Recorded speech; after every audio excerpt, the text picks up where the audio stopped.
23 minutes after the hour, we are live in our Gillespie Group storefront studio here on the Avenue of Michigan. State Senator Alan Cropsey, the Republican from DeWitt. Good morning to you. Good morning, Michael Patrick. State Senator Jason Allen from Alanson, Traverse City, all over the Michigan. northern 12, Michigan. 10 and 11-10 area. That's right. Thank you very much. And State Representative Wayne Schmidt running for re-election. Correct.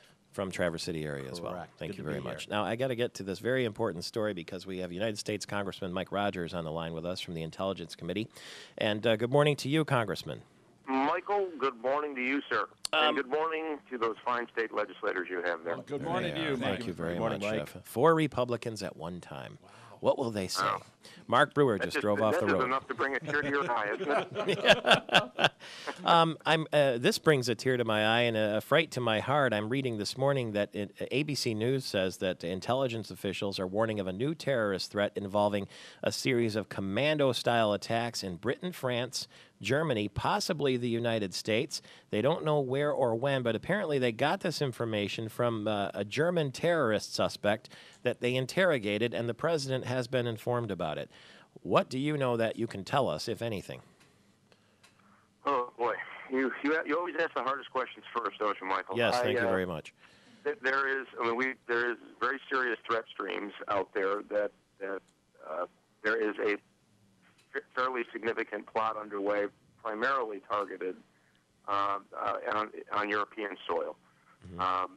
And then there may be other information floating around that the U.S. is a target. But here's the point of that. One is that the good news is the intelligence folks get up every day believing that they're underway for a plot. So they're always trying to anticipate when, where, why, because they are.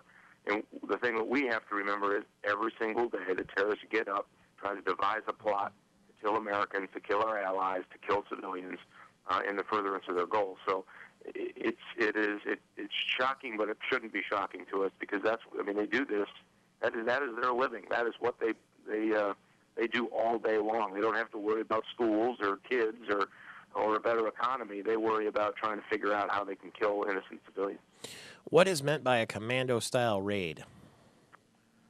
Well, it would be something different than hijacking a plane and flying it in the side of the building. So it would be not as great as that, but where they would do more of a Mumbai kind of attack. Yeah. Where they took over the hotel and did something like that. That's what they're talking about. But we don't know the possible, targets, or we do. They've got some very credible information, and they are continuing to narrow it down. Mm-hmm. And they're taking. I'll tell you, they're taking all necessary precautions across the intelligence community to make sure they get a handle on this. I suppose that if you knew the targets that were talked about, it wouldn't be wise to say them. For one, it would tip off the terrorists, and for two, it could cause panic at, let's say, the Eiffel Tower, right? Exactly. It's not helpful to talk about where even we think that they're going. I mean, I will tell you this: there's credible information on this.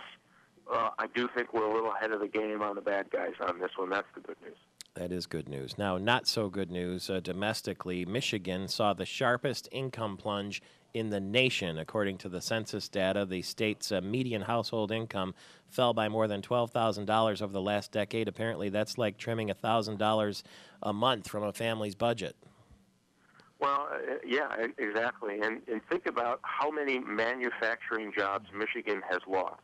I mean, that's where that median wage is, and that's why this notion that we don't want to build things anymore. We want to be a service economy. We want to do, every job has to be a green job. Well, listen, at the end of the day, if we don't build things in America, number one, we'll cease to be a great nation, and number two, the middle class will get smaller. And that's what other nations like India and China know. Now, they're willing to do everything wrong in order to get that manufacturing base, including stealing our jobs. But at the same time, we have got to reemphasize the importance of manufacturing and building things in this country. And to me, that is the greatest example of why and how important our manufacturing sector is to the strength of our economy and to the strength of our families. You know, it's interesting because that's almost the same mantra that the Democrat candidate for governor, Virg Bernero, talks about in almost every one of his stump speeches, that he hasn't given up on manufacturing. And he claims that the Republican opponent, Rick Snyder, has given up on manufacturing. Is there some truth to that? And secondly, I guess it's curious to find yourself in lockstep with the Democratic candidate, isn't it? Well, listen, what we've learned over the last few years is rhetoric doesn't match the reality in what they do. And the policies of which have been implemented in the last couple of years by Democrats, I assume they have good intentions, have been disastrous for manufacturing. Cap and trade eliminates our competitiveness in manufacturing. That hanging over the head means that manufacturing jobs are seeping away. The fact that they borrow so much money and put us so far in debt that we can't go after the Chinese currency manipulation means that we lose manufacturing jobs. They want to have higher energy rates. They want to artificially say that we like movies, so we're going to give them tax breaks, but we don't like other businesses. They're going to pay more taxes. All of those policies have been a disaster for people who get up in the morning, design and build something. And so they can say everything they want. They can say, I'm for manufacturing. That's great. But you've got to prove it. And to prove it, that means we've got to have cheap and available energy prices for our manufacturers. It means they have to have the right tax structure. It means you can't kill them with regulation. And it means that they can't put these artificial standards on for how they produce their particular products. And all of that's happened. And guess what? We've lost hundreds of thousands of those jobs. Oh, and guess what? Our median wage has dropped significantly. I mean, this really isn't rocket science, but it is frustrating to hear rhetoric. It's not matched by their deeds.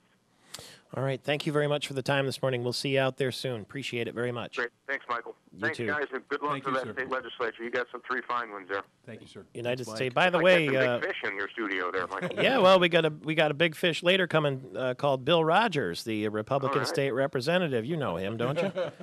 He's a good guy, and if you want family stories off the air so you can embarrass him, just let me know. Okay. He's the brother, Congressman Mike Rogers. Gentlemen, by the way, Kalamazoo was one of the biggest dropping income cities in the state, and Wyoming near Grand Rapids. Think about this. In 2000, a third of the cars assembled in America were made in Michigan. That number's down to 23%. The average auto job produces $350,000 worth of wealth per year. And so when you lose 10% of your market share, it has a dramatic impact on state income. I thought that Kalamazoo was in a bubble, though, with the promise and everything else, and now I see Wyoming and Grand Rapids. Of course, we know Flint is on that list as well, too. Now, I understand the Michigan Senate approved a budget plan that would cut state aid to universities by 2.8% in the fiscal year. You all happy with that? I know, but that's what we're dealing with, is we're out of money. And we had to make some very difficult decisions. We will get the budget in on time, according to the governor. Is that true? We just did the Conference Committee on Transportation last night about 9 o'clock. I think the last one out there now is Human Services. I know they were meeting. Senator Hardeman has Transportation and Human Services, so and right after Transportation, he was going to Human Services to try and get the final details worked out on that. And what was worked out on the situation with the possible bridge to Canada in Detroit area? Well, what we've told, we say signing no more contracts after September 1st of this year. We're going to take care of the current contracts to the tune of $250,000 over the next 3 months, and over the next 8 months beyond that, or excuse me, about 5 months beyond that, about $500,000. And basically say limiting and no more contracts. So that means the research can essentially go on, but you can't move the project forward at the moment? Well, at this point, we have the private sector willing to build the Ambassador Bridge, and it's like, why do we need to continue on with this DRIC project? We've spent over $42 million for a study that the legislature never even wanted and told the department not to do. The department has done it anyway. And now the department is claiming, well, we don't have enough money to meet our federal match. And I take a look at the money they've pilfered away on this DRIC project. It's just stunning to me that they would come back and say, well, we don't have enough money. You need to raise gas taxes. Senator Allen, Mark Brewer had a press conference yesterday. He said that Dan Banashek had some sort of interesting tax situation earlier in his. Have you heard about this yet? I have not. I mean, there's always been a lot of rumors floating around. There was a ruling 20 years ago that Dan Banashek, the Republican candidate in the 1st House District for Congress, had additional income that had to be included in child support calculations. And Mark Brewer says it's an indication that we don't really know for sure that Dr. Banashek follows the rules. Interesting, and I have no comment on that because this is the first I've heard of it. Dirty politics could be, huh? Well, if it's part of the process of running for The Congress. vetting process. You got it, sir. And that's what happens these days. Let me ask you, too, now I see that preliminary estimates show that Michigan is going to lose a congressional seat. Do you have any idea which one? That is going to be a decision, and the new governor and the new House and Senate will be setting up a committee. And this redistricting committee has been using data from the census tracts data to draw the new House seats, the new Senate seats, and the new congressional seats. If we lose one, we would assume that there's going to be some sort of reduction in the city of Detroit, and then probably in rural Michigan. Oh, I see. And there's a set of standards, which are the APOL standards set up by Bernie APOL back in the 70s under the Milliken administration, that talks about the ways that they do the breaks by units of government, talking about there's an aspect of creating like districts. All those types of things are in part of these standards and rules. That's the basis of those documents. Representative Wayne Schmidt, what will you be doing today? Finishing up the budgets, getting them done, and getting home. What's your mood? Good. Why? Optimistic. Yeah? Yes, it was. We many of my colleagues wanted to get them done last night. We were willing to stay. Who won? But who won? Well, when we get the budget done, the people have won. That's the thing, and we don't have a government shutdown, which is great. So today, working with the Senate, of course, and the conference committees, we get them done, put them to bed. There will still be tough decisions next year for the new governor, but we're going to have this one done without a shutdown. Who succeeded in making that happen? I think it's an effort on all of our parts. Yeah. And again, the people of the state of Michigan have put pressure on all of us to make sure it's done. They're tired of seeing the infighting, seeing the shutdown that we had in 09 and 07.